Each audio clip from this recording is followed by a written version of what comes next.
Can you be pro-abortion and Christian? No. Now, it's popular to say, and I used to say this, nobody's pro-abortion. There's no such thing. It's pro-choice. Um, and yeah, they'd give it extremes, like, well, what about if a 10-year-old girl was raped? Would she be forced to have that child and this and that? And,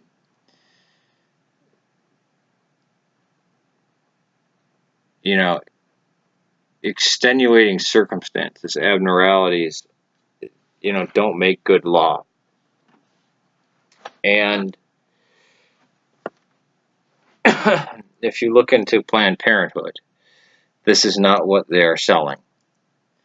This is not the main bulk of abortions. Um, the evil of Planned Parenthood began as a genocide against blacks and then Hispanics. Um, but partial birth abortion, and it's usually men and barren women. And there's feminists who actually are pro-abortion, and Planned Parenthood tried giving out T-shirts saying, "I had an abortion," as if it was something to be proud of. I've known girls who've had abortions early on. I think it was before the first trimester, or during the first trimester, and they were horribly shaken up about it. It wasn't an easy thing for them. But things like partial birth abortion, and just look up Gosnell. They're making a movie about him now.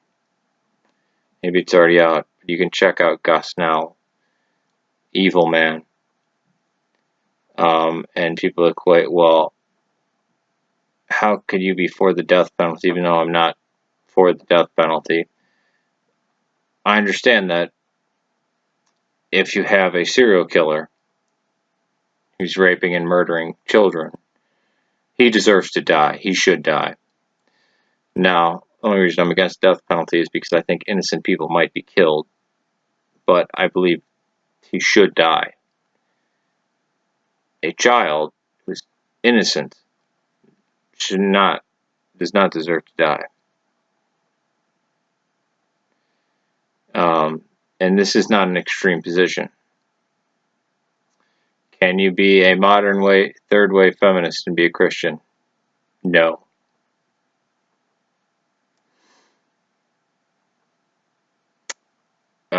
Because it is Marxist, and to be a Marxist is to be anti-human, and to be anti-Christian, to be anti-God, to be anti-family.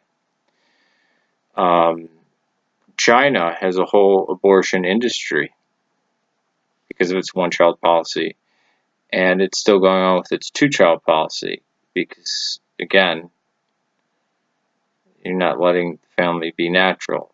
I mean, it actually functions as a money maker, and so does Planned Parenthood, which is a evil organization.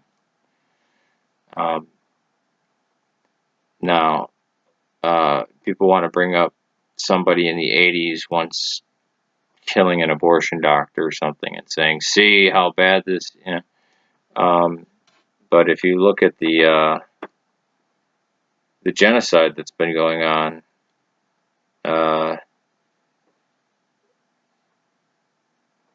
pro-choice and pro-life. Well, pro-choice means nothing. Okay, I should just state that right outright. Pro-life.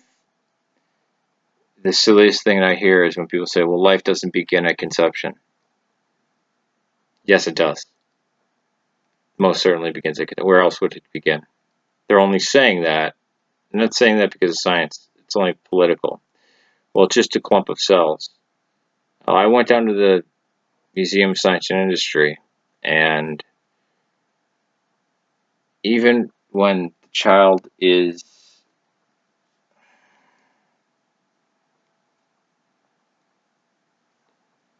this big, you can see that it's a human being. Tiny human being. And the idea of a partial birth abortion is an abomination. It is the worship of Moloch. And it is horrifically disgusting. Now, any woman who's had an abortion needs our prayer and our pity.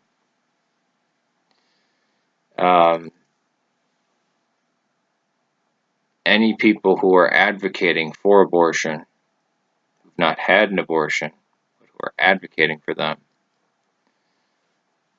deserve our scorn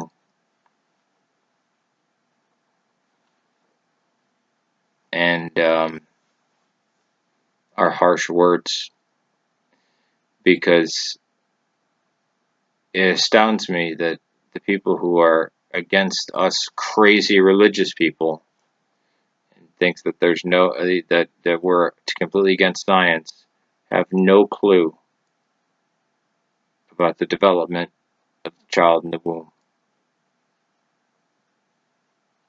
It's really nuts because it's politically driven.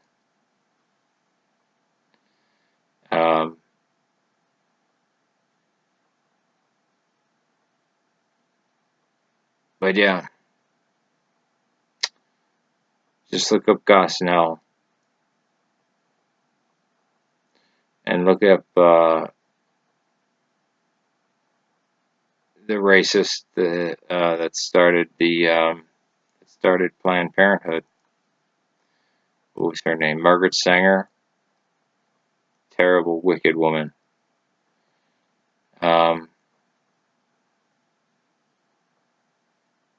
Gosnell,